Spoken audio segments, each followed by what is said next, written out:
नमस्कार। और सोने ने यहाँ पर इस हफ्ते में गोल्डन रन बनाया है। एमसीएक्स में इस हफ्ते सोने में हमने 48,590 तक के ऑल टाइम हाईज बनते हुए देखे थे। लेकिन क्या ये गोल्डन रन आगे भी जारी रहेगा? क्या सोना अगले आने वाले समय में 50,000 तक के लेवल्स बनाता हुआ नजर आएगा? सोने में छोटी और लंबी अवधि के लिए अब यहाँ पर क्या निवेश करना चाहिए, कैसे करना चाहिए, कितने लंबे समय के लिए करना चाहिए और आपको कैसे यहाँ पर रिटर्न्स मिल सकते हैं, इसी पर आज हमारे खास शो गोल्डन रन करेंगे में चर्चा।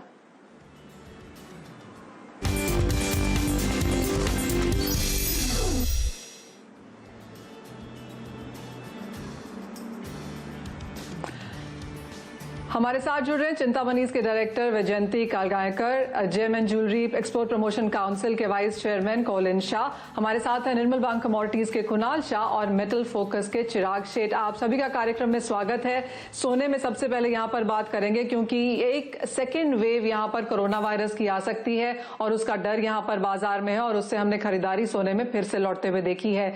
ऑल टाइम हाईज इस हफ्ते में सोने में बनते हुए नजर आए हैं।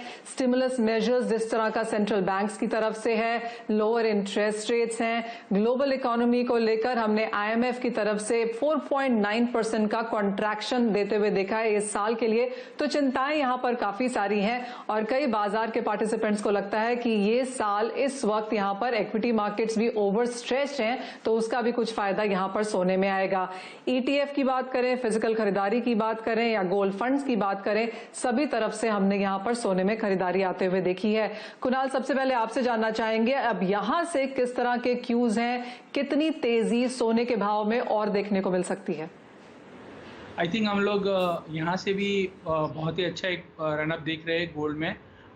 नॉट जस्ट बिकॉज ऑलरेडी ये बढ़ गया है तो ऐसा लग रहा है कि कहीं लेके ट्रैप ना हो जाए, बट द फैक्ट इज इसमें छोटा सा करेक्शन ही कभी भी आ सकता है, छोटा मोटा करेक्शन आ सकता है। ओवरऑल ट्रेंड गोल्ड का अभी भी बहुत ही पॉजिटिव लग रहा है। उसका बहुत ही सिंपल रीज़न है, जैसे हम देख रहे हैं ये कोविड-19 के केसेस फिर से बढ़ रहे हैं। सो इसका इकोनॉमिक रिपरकशन बहुत खराब आएगा। अभी तक फेडरल रिजर्व और दूसरी सेंट्रल बैंक्स लिक्विडिटी डाल के मार्केट्स में क्रैश प्रिवेंट किया है, पर आगे जाके क्या होगा नोबडी नोज कि इकोनॉमी की परिस्थिति और ख़राब होगी कि यहाँ से इम्प्रूवमेंट आएगा। एज ऑफ नाउ कोई इम्प्रूवमेंट का कोई सिग्नल या ट्रिगर दिख नहीं रहा है ग्लोबल फ्रंट पे। या आप यूएस की बात कर लो, यूरोप की बात कर लो, only China is doing better as compare to the other developed economies. So मुझे लग रहा है कि गोल्ड में अभी भी ट्रेंड तेज़ी का ही रहेगा।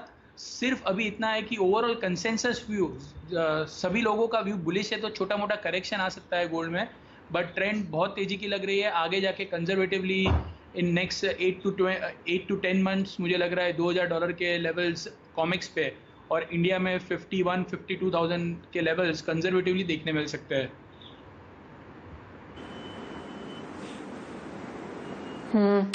यानी कि तेजी यहां से और देखने को मिल सकती है। ऑल टाइम हाईज हम यहां पर बाजार में इस साल भी और अगले साल भी बनता हुआ देखेंगे। चिराग शेठ अब हमारे साथ जुड़ चुके हैं। चिराग नमस्कार। आपने इसी हफ्ते में रिपोर्ट निकाली है जहां पर आपने कहा है कि ज्वेलरी की मांग में 39% की गिरावट देखने को मिल सकती है, लेकिन जहां तक इन्वेस्टमेंट मांग की बात है, जहां तक प्राइसेस की उम्मीद है, वहां पर आप भी काफी बुलिश हैं। 6 महीने इस साल में बीत चुके हैं और सिर्फ सोने ने जिस तरह के रिटर्न्स दिए हैं उसको और कोई यहां पर मैच नहीं कर पाया। अगले 6 महीने में आप क्या बनता हुआ देखते हैं भाव के हिसाब से और डिमांड के हिसाब से? देखिए मनीषा, अगर हम भाव के बारे में बात करें तो हमारे हिसाब से यहाँ से सोने में और बहुत ज्यादा देखी जा सकती है। फंडामेंटल शायद सोने के लिए बहुत अच्छे फंडामेंटल्स है। कोविड की सिचुएशन इंप्रूव हो या ना हो, इकोनॉमी इतनी हद तक इम्पैक्ट हो चुके हैं कि उसको रिकवरी आने में काफी हद तक टाइम लग जाएगा। एक ये भी बहुत समझना जरूरी है कि इकोनॉमी पहले से भी वीक चल रही थी। आपने अगर यूएस की इकोनॉमी से डेटा पॉइंट्स आते हुए देखे थे, चाइना की इकोनॉमी से आते डेटा पॉइंट देखे थे या यूरोप से देखे थे, वो सारे वीक थे। तो कोविड ने जो फॉल्ट लाइंस थे वो ज्यादा एक्टिव कर दिए। तो मेरे हिसाब से इकोनॉमी इतनी ज्यादा वीक हो गई है कि उसका एक पॉजिटिव इंपैक्ट गोल्ड में जरूर आते हुए दिखाई देगा। दूसरी बात, अगर हम इंटरेस्ट रेट की बात करें तो इंटरेस्ट रेट बहुत ही ज्यादा लो चल रहे हैं।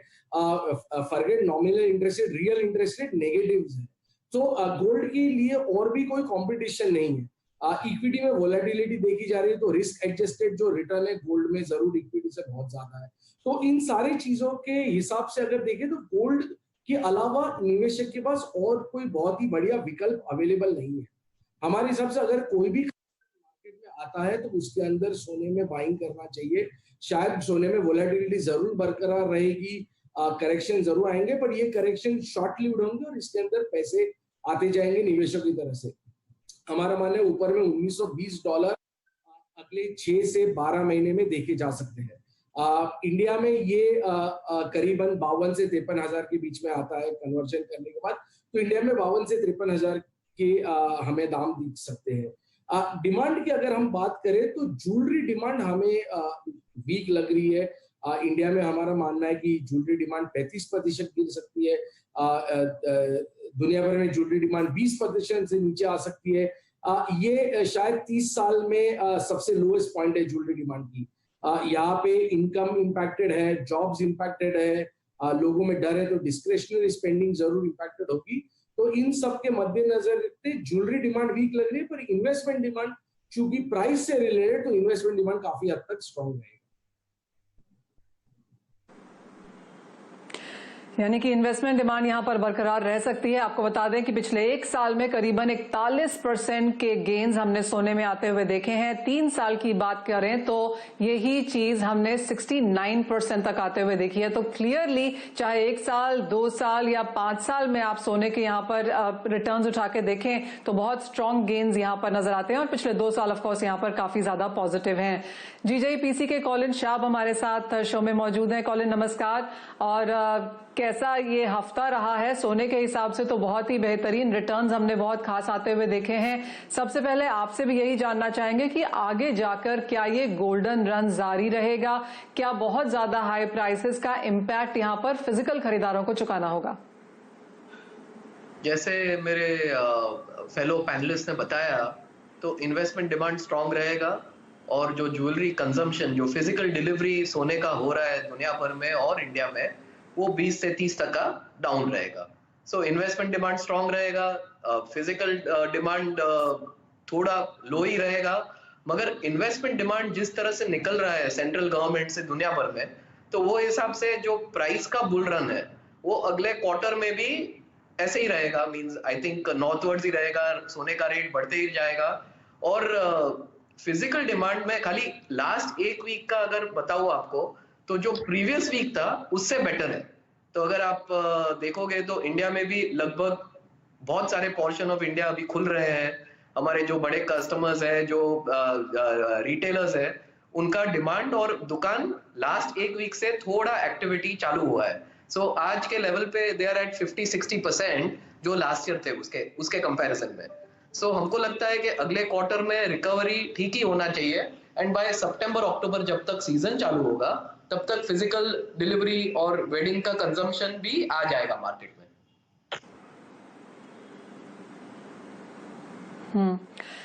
तो इन्वेस्टमेंट की मांग तो है ही और आगे चलकर धीरे धीरे हम यहाँ पर जैसे जैसे सिचुएशन नॉर्मलाइज होता हुआ देखेंगे, उसका फायदा यहाँ पर फिजिकल खरीदारी में भी देखने को मिलेगा। कुणाल, सोने में आपने एक लॉन्गर टर्म यहाँ पर ट्रेंड तो हमें बताया है, लेकिन वॉल्यूम्स के बारे में भी बताइए, क्योंकि हमने ETF में अच्छी खासी खरीदारी आते हुए देखी है। करीबन 3000 करोड़ का नेट इनफ्लोज यहाँ पर है। जहां तक डेरिवेटिव्स मार्केट की बात है, क्योंकि फिजिकल बाजार बंद थे, क्या उसका फायदा यहाँ पर फ्यूचर्स मार्केट ने उठाया है? यस, डेफिनेटली देखा है कि जो डिलीवरी हुई है कॉमेक्स में, it is at a record level. So we have seen the little arbitrage taking place कि जैसे यूएस में प्राइसेस ज़्यादा है तो ऑस्ट्रेलिया से, स्विट्जरलैंड से, लंदन से, यहाँ से गोल्ड यूएस से इंपोर्ट किया गया है। So the actually derivative market में इसका डेफिनेट फ़ायदा हुआ है। और हम देख रहे हैं कि जहाँ पे ज्वेलरी डिमांड जो इतना बड़ा एवरेशन, जैसे चिराग ने भी बताया, 35% demand is expected to drop in India. In spite of that the jewellery demand इतनी कमज़ोर रहने के बाद भी गोल्ड में कोई करेक्शन नहीं। So not even central bankers are aggressive buyer, not even only ETF। सो जो पूरा गोल्ड का जो डिमांड का ट्रेंड हो गया है वो वेस्ट वर्सेस ईस्ट हो गया है। So western countries are buying gold left right front because उनके पास कोई ऑप्शन ही नहीं दिख रहा है, उनको कोई विकल्प नहीं दिख रहा है। आज अगर आप बैंक में पैसे रखते हो और आपको नेगेटिव इंटरेस्ट रेट या जीरो इंटरेस्ट रेट है, तो आप पैसा कहाँ पे रखोगे? सो वेस्ट में all big funds, institutional investors, everyone is just buying gold. और ये जो प्रॉब्लम है इसका कोई सोल्यूशन दिख नहीं रहा है कि इतना जो मॉनेटरी ईजिंग हो गया है तो इसका आगे जाके इम्पैक्ट क्या, जैसे to just simplify the impact of all this thing, एक फेडरल रिजर्व की जो बैलेंस शीट है $3.5 ट्रिलियन से अभी तक $7.5 ट्रिलियन और एक्सपेक्टेड टू बी साल के एंड तक $9 ट्रिलियन। तो जो इंडिया की इकोनॉमी की जो साइज है उसका 3 टाइम्स प्रिंटिंग हुआ है लास्ट 3 महीने में जस्ट बाय यूएस। ओवरऑल आप ग्लोबल सेंट्रल बैंक्स की जो लिक्विडिटी की बात करेंगे तो $9.5 ट्रिलियन की लिक्विडिटी, इतनी लिक्विडिटी हमने आज तक हिस्ट्री ऑफ फाइनेंशियल मार्केट में आते देखे। सो पैसे की वैल्यू गिर रही है, और अगर पैसे की वैल्यू गिर रही है तो किसकी वैल्यू बढ़ेगी? तो गोल्ड जैसे एसेट है उसकी वैल्यू ऐसे एनवायरनमेंट में बढ़ेगी। और फॉरगेट अबाउट प्राइस टारगेट देना बहुत डिफिकल्ट है ऐसे सिनेरियो में, पर ऐसा हो सकता है कि 2-3 साल में हम सोच भी नहीं पाए इतनी तेजी इसमें हो सकती है। ओके, तो और बुलिश क्यूज यहाँ पर सोने की तरफ से यहाँ पर आते हुए, लेकिन चिंतामणीज की डायरेक्टर वैजयंती कावगाकर भी हमारे साथ अब जुड़ चुकी हैं। वैजयंती नमस्कार। जो अपने एक्सपर्ट से हम बात कर रहे हैं वो यही है कि यहाँ से सोने की तेजी को कोई लगाम नहीं है, बहुत ज्यादा बढ़त गोल्डन रन जो है वो यहाँ पर आगे भी जारी रह सकता है। आप क्या कहेंगी, ऑन ग्राउंड किस तरह की खरीदारी है? अभी भी इनिशियल डेज हैं, पूरी तरह से बाजार खुले नहीं है, लेकिन जिनको खरीदना है सोना वो धीरे धीरे यहाँ पर बाजार में उतरने लगे हैं। इनिशियल ट्रेंड कैसे हैं और आपको क्या लगता है कि कब तक एक नॉर्मलसी यहाँ पर आ सकती है? तो जैसे कि सबने कहा, ज्वेलरी मार्केट्स तो अभी जस्ट अबाउट ओपन हो रहे हैं। स्टोर्स लगभग on off minimum staff, minimum operations में चालू है, बट मैक्सिमम इंक्वायरीज जो हमें भी आ रही है वो सिर्फ और सिर्फ बुलियन बाइंग की ही है। Gold as an investment is definitely going to look up in the coming near future. Jewellery की डिमांड डेफिनेटली घट गई है, बट क्योंकि ना इवेंट्स है ना शादियां है, all that is cancelled, plus the rate is high, but as an investment avenue the inquiries are record breaking. Another thing I would like to add is, lockdown के दरमियान अक्षय तृतीया और गुड़ी पाड़वा जैसे जो दिन गए तब ऑनलाइन बुकिंग्स हुए। कस्टमर्स ने फिजिकल गोल्ड नहीं लिया पर हमारे पास गोल्ड बुक जरूर किया है। सो गोल्ड में फेथ इनक्रेडिबली बढ़ गई है।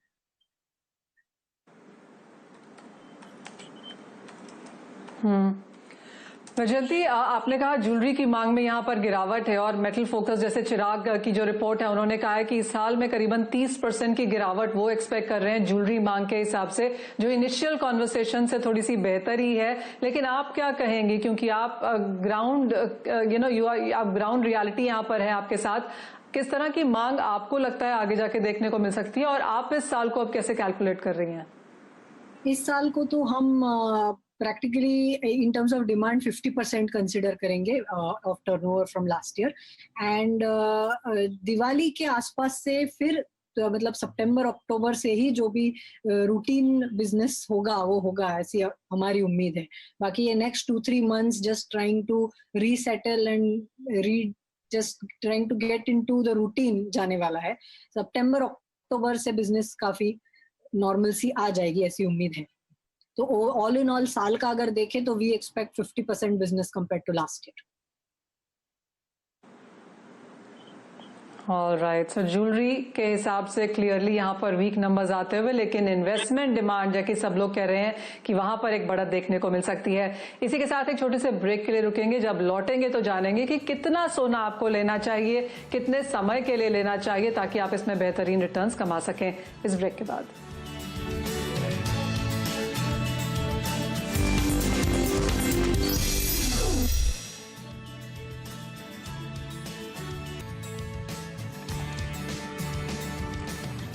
सोने में गोल्डन रन यहां पर जारी है। हमने ऑलरेडी इस साल में करीबन 24% की बढ़त सोने के भाव में आते हुए देखी है। 48,600 के करीब के ऑल टाइम हाईज भी यहां पर बने हैं। लेकिन यहां से अगर आपको सोना लेना हो तो कैसे लेना चाहिए और कितने लंबे समय के लिए होल्ड करना चाहिए, ये अपने एक्सपर्ट से जानने की कोशिश करेंगे। वैजयंती, सबसे पहले आपके पास ये आना चाहेंगे, आपने जैसे कहा कि ज्वेलरी की मांग बहुत कम है लेकिन बुलियन की खरीदारी यहां पर बढ़ी है, तो लोग क्या ले रहे हैं, क्या उन्हें लेना चाहिए और आपको क्या लगता है कितने लंबे समय के लिए होल्ड करना चाहिए? तो जैसे कि गोल्ड के प्राइसेस ऑफ कोर्स अभी राइज पे ही रहेंगे, but to ensure good leverage regular buying is very important. मैं रेकमेंड करूंगी कि every month people should start investing in gold at whatever the price is, so their risks are diversified. And also jewellery की schemes जो होती है, jewellery systematic purchase plans जो होते हैं, जो सभी ज्वेलर्स ऑफर करते हैं, उसमें investment is a very good idea. क्योंकि मतलब जो फ्यूचर में ज्वेलरी लेने की सब कोई इच्छा है, तो उस हिसाब से even if you can't afford it now, these systematic jewelry buying plans are ideal for today. And उसके लिए हमें रिस्पॉन्स भी बहुत अच्छा मिल रहा है फिलहाल. करंट ज्वेलरी शॉपिंग अगर भी नहीं हो रही हो तो भी लोग ज्वेलरी स्कीम्स में इन्वेस्ट कर रहे हैं.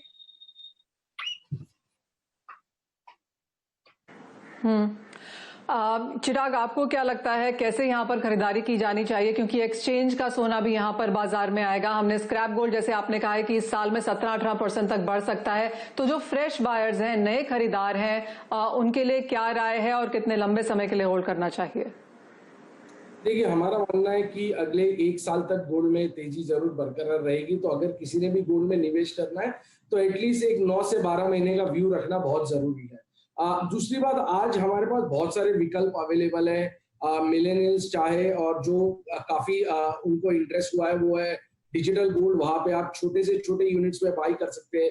आप 1 ग्राम भी खरीद सकते हैं या आप 100 रुपया, 50 रुपया भी डाल सकते हैं. तो वो एक बहुत बड़ा एक इंटरेस्टिंग ट्रेंड निकल के आए, स्पेशली अक्षय तृतीया, गुड़ी पाड़वा के टाइम पे जबकि लॉकडाउन था, तो डिजिटल गोल्ड हमने बहुत ही अच्छा इंटरेस्ट देखा है. दूसरा, अगर आप देखें तो पिछले 2 महीने में सोवरेन गोल्ड बॉन्ड्स जो आए, उसके अंदर एक बहुत अच्छा इंटरेस्ट दिखाया है. 4 से 5 टन की बाइंग आई हुई है सोवरेन गोल्ड बॉन्ड में. और ऑब्वियसली फिर ट्रेडिशनल जो हमारे पास बार्स एंड कॉइन्स है, जो बुलियन डीलर बेचते हैं या ज्वेलर बेचते हैं, वो ऑब्वियसली अवेलेबल है. और जिसे आज सोना खरीद के बाद में ज्वेलरी में कन्वर्ट करना चाहते हैं, तो वो ऑब्वियसली ये सेविंग स्कीम्स के थ्रू जा सकते हैं. तो आज अलग अलग निवेशकों के लिए अलग अलग ऑप्शंस अवेलेबल है, राइट फ्रॉम डिजिटल जहां पे आप छोटे से छोटा खरीद सकते हैं, या फिर सेविंग स्कीम जहां पे आप आगे जाके उसको ज्वेलरी में कन्वर्ट कर सकते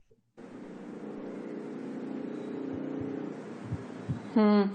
काफी सारी स्कीम्स यहाँ पर हैं जिनका आप फायदा उठा सकते हैं. सोना लंबे समय के लिए होल्ड करें, मंथली इसे खरीदते रहें. काफी सारी स्कीम्स यहाँ पर ज्वेलर्स की तरफ से हैं, अब तो बैंक्स की तरफ से भी हैं, जिनका फायदा यहाँ पर उठाया जा सकता है. ETF है, सोवरेन गोल्ड बॉन्ड स्कीम है, तो काफी सारे एवेन्यूज हैं जिसके तरीके से आप यहाँ पर सोना खरीद सकते हैं. कॉलिन, आपसे भी एक वर्ड लेना चाहेंगे कि आपको क्या लगता है, क्योंकि सोने ने हमेशा लॉन्गर टर्म में यहाँ पर बेटर रिटर्न्स दिए हैं और सोना काफी वॉलेटाइल भी होने लगा है, जैसे कि पिछले कई सालों में हमने ऐसे देखा है.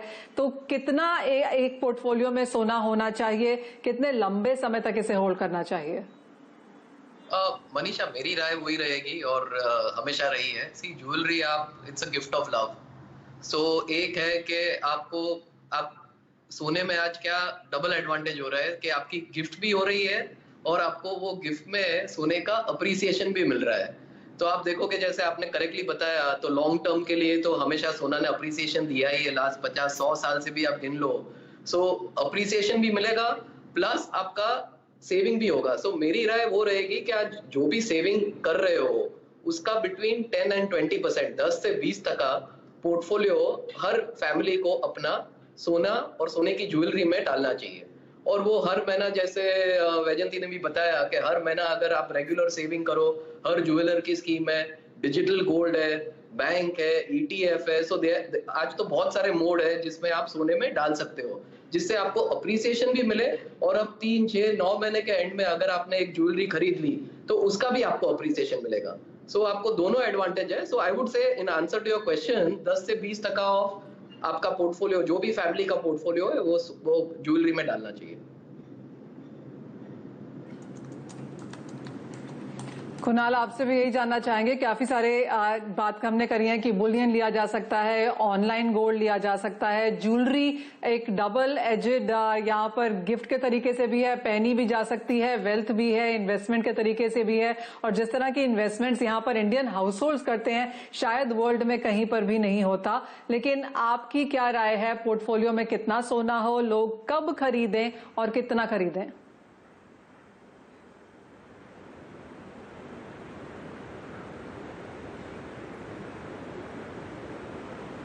कुणाल, आपको मेरी आवाज आ रही है? आई थिंक गोल्ड में मुझे लग रहा है कि 10 to 15% इन्वेस्टमेंट कंजर्वेटिवली रखना चाहिए।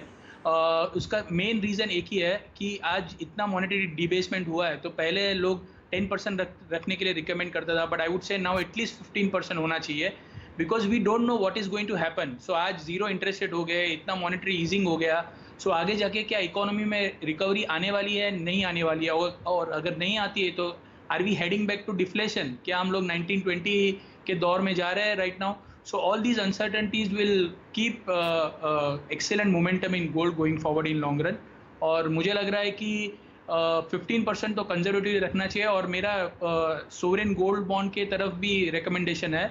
मुझे लग रहा है कि वो जो सोवरेन गोल्ड बॉन्ड स्कीम है, that is a great way to invest in gold, जहाँ पे आपको इंटरेस्ट भी मिल रहा है 2.5% on year on annual basis. So apart from all the schemes available, even the government sovereign gold bond scheme is a very good way to invest in gold.